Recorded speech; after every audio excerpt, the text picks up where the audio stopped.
Good morning, students.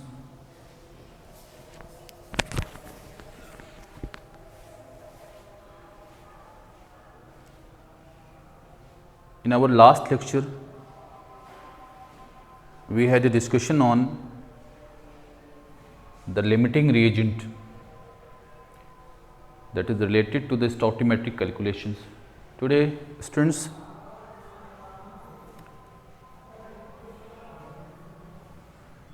we are going to discuss the different units which are used to express the amount of solute as well as the solvent present in the solution. Students, these units which are used to express the amount of solute and solvent present in the solution are jointly called as concentration units. Students, ये जो concentration units हैं इनमें एक होती है mass percentage, other is mole fraction, next is molarity and the last is the molality. Students, these are the various ways in the form of which we can express the concentration, express the amount of solute and solvent present in the solution. So let us first consider the one of the most important concentration unit, that is called mass percent.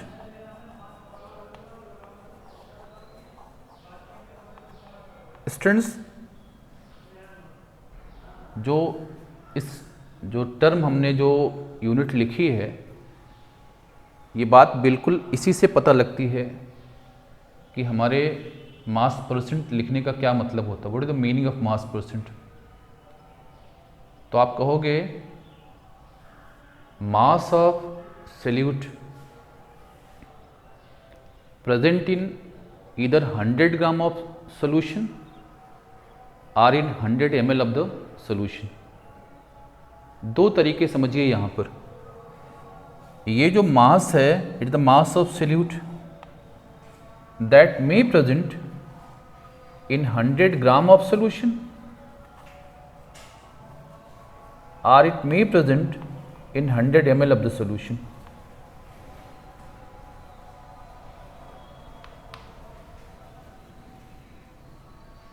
So, mass of solute when it present in 100 gram of solution, it is called mass percent concentration. by mass बोलेंगे, इसका भी मास हमने लिया है, इसको ही बोलेंगे, इसको मास percent concentration by mass बोलेंगे या परसेंटेज कंसंट्रेशन बाई मास बोला जाएगा.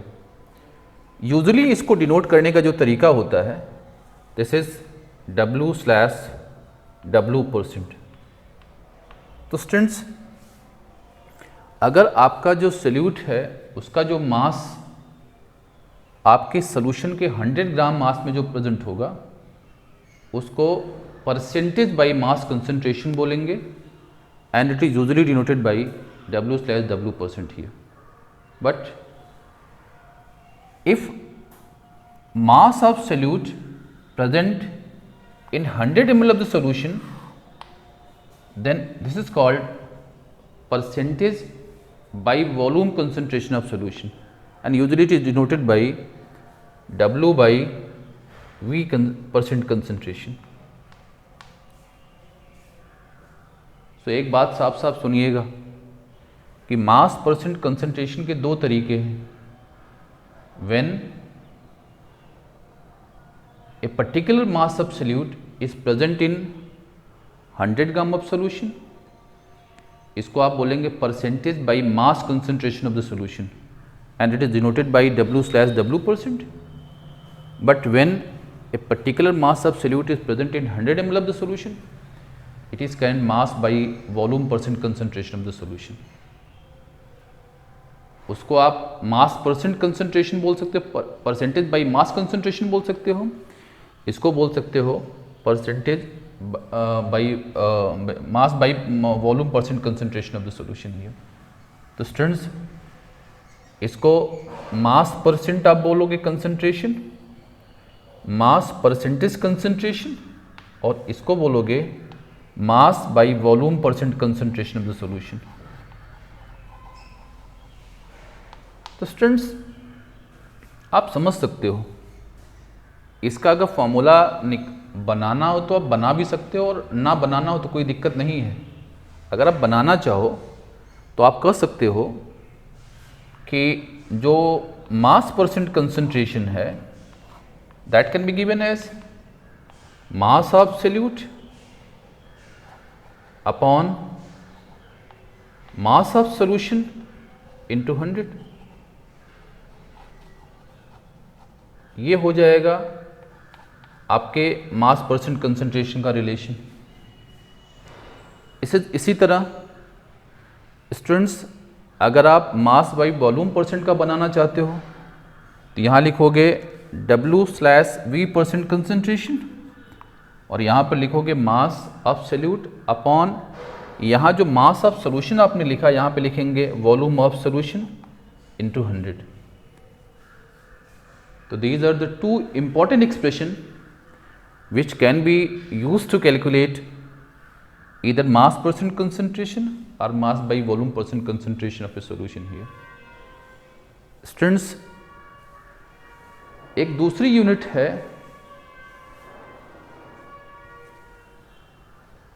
जिसके टर्म में, जिसके फॉर्म में हम लोग अपने सॉल्यूशन की कंसंट्रेशन को बेटे एक्सप्रेस कर सकते हैं, and it is called mole fraction.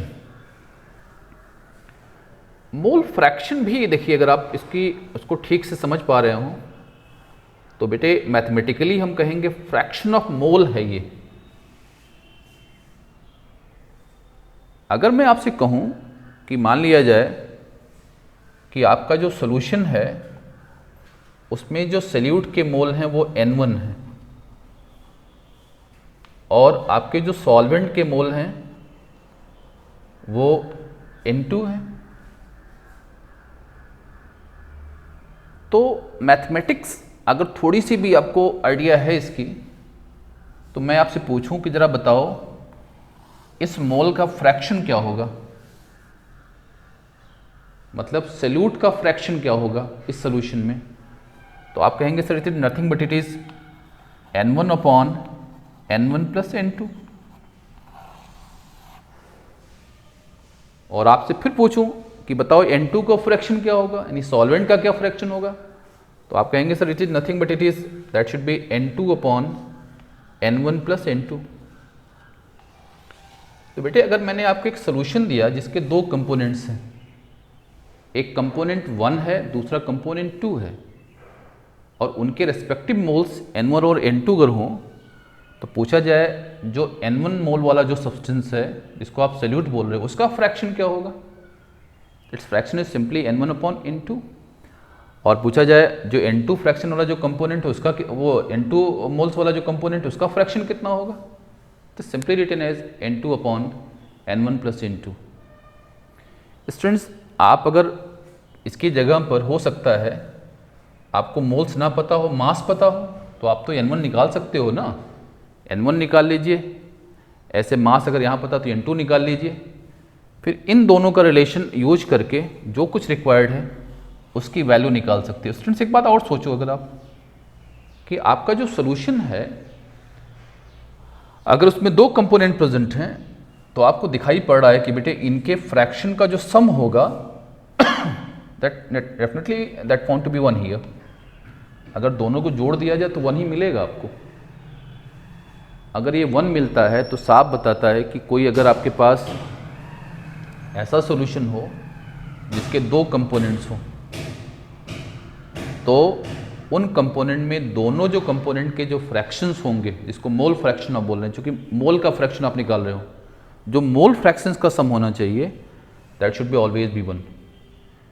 This idea can be used to determine the moles of other component when the mole of the one component is given. अगर मैं पूछा जाता है यहाँ कि बताओ इसका मोल फ्रैक्शन जो है वो ये है, आपका जो फर्स्ट कंपोनेंट है उसका मोल फ्रैक्शन ये है, लेट इट इज, अगर मैं पूछूं कि it is mole fraction of component first here, पूछा जाए मोल फ्रैक्शन ऑफ सेकंड कितना होगा sir, since mole fraction of first plus mole fraction of second that should be equal to 1, आप second should be 1, therefore जो मोल fraction of second होगा, mole fraction of second component that should be 1 minus बेटे this mole fraction of first component here. So students, ये दो बातें याद रखिए. With the help of this one, these relations, you can easily determine the mole fraction of any one of the component when the masses are given, when moles are given, and when the mole fraction of one of the component is given. Students, after that, let us take another important concentration unit जिसको आपने 10th में पढ़ा था. इसका discussion आपके 10th में भी है कि किसी सॉल्यूशन की मोलरिटी और मोलिलिटी का कैलकुलेशन हम कैसे करते हैं. तो स्टूडेंट्स, वहाँ पर आपने कहा था मोलरिटी के बारे में कि number of moles of solute present in 1 litre of the solution.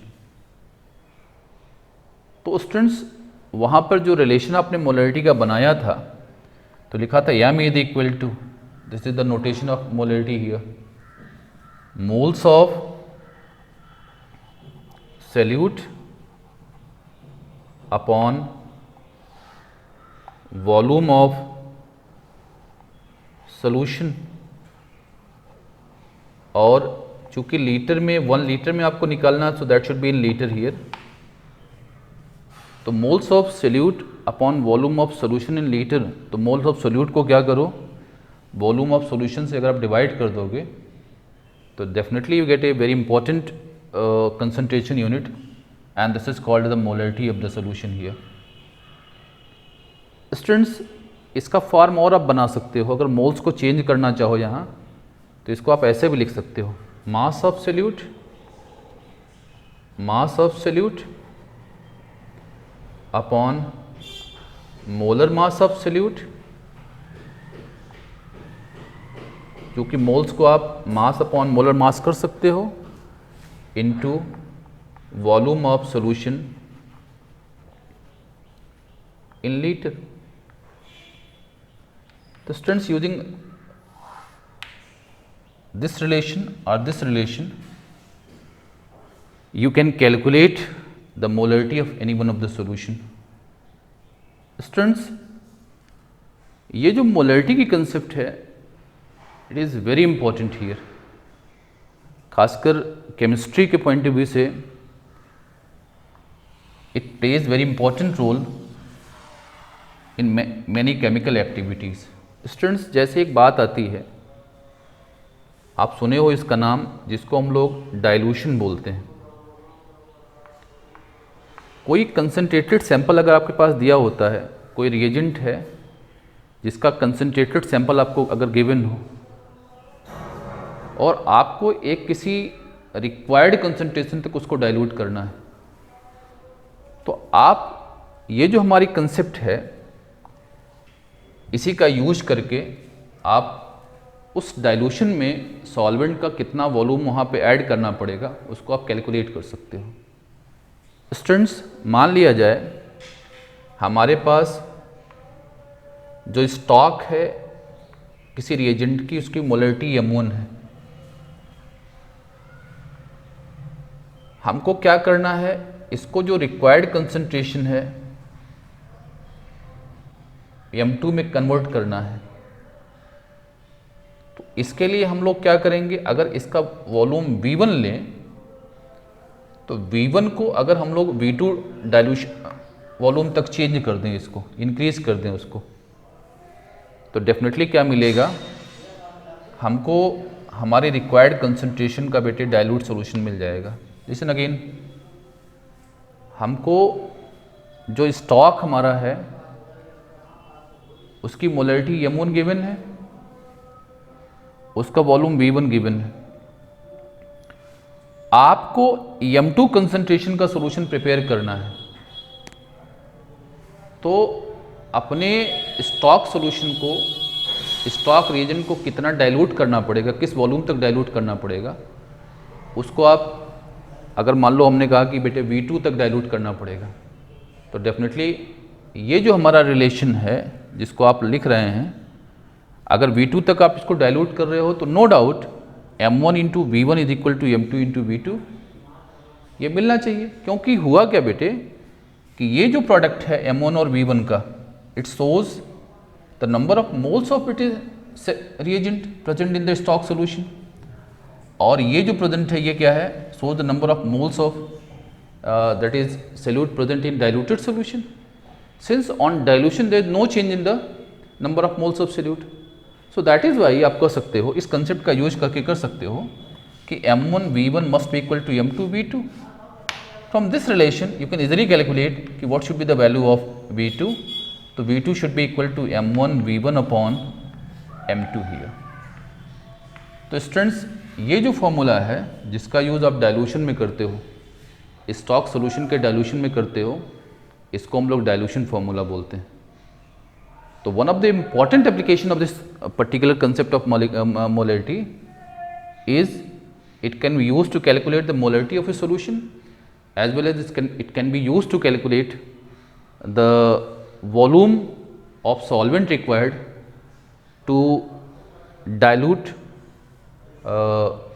a stock solution up to the required limit of dilution here. Students, now we have a third very important concentration unit. Students, ये unit काफ़ी अच्छी है, इसका use, practical use सबसे ज़्यादा है। इसके पीछे रीज़न ये है, हम आपको बताते पहले डेफिनेशन जान लीजिए। जो मोलैरिटी होती है बेटे, उसको हम लोग कहते हैं कि मास of solute present in 1 kg of solvent.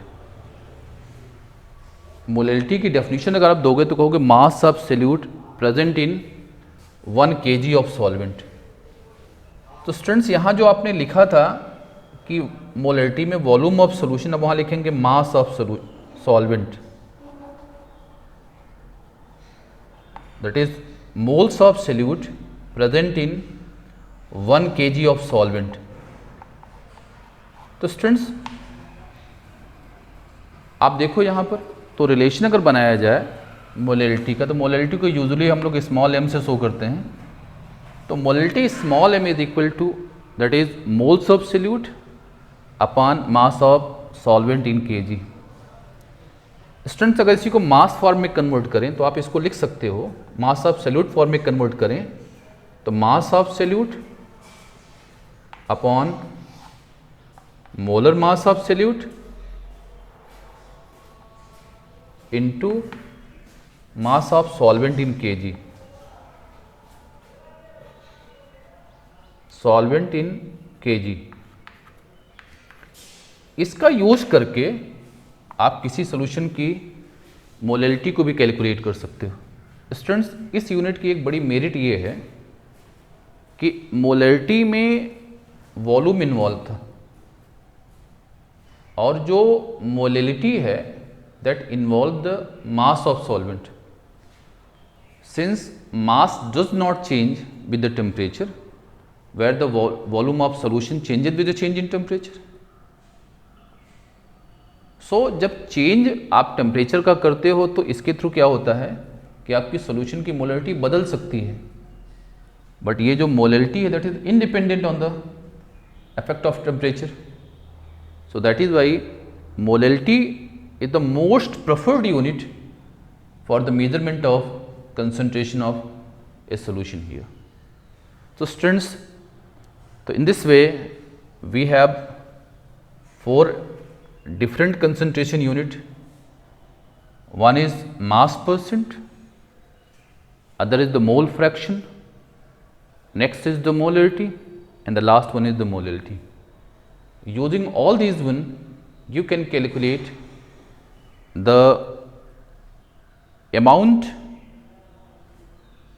of solute and solvent present in the solution. Students, in our next lecture, we will take the problems of problems based on all these concentration units.